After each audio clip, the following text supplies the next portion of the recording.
পরিবর্তন কাকে বলে জানেন?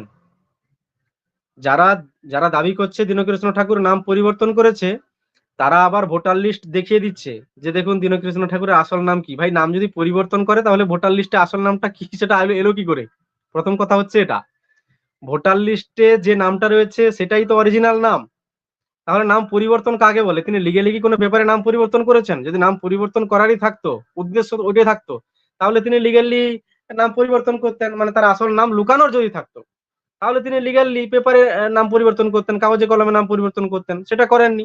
তাই সেটা কোর্টে করেননি এফিডেভিট করলো বলেই ভাই। তো ভাই সেটা করেননি বলেই তো ভাই তুমি ওই ভোটার লিস্ট চেক করতে মানুষকে দেখাতে পারছো।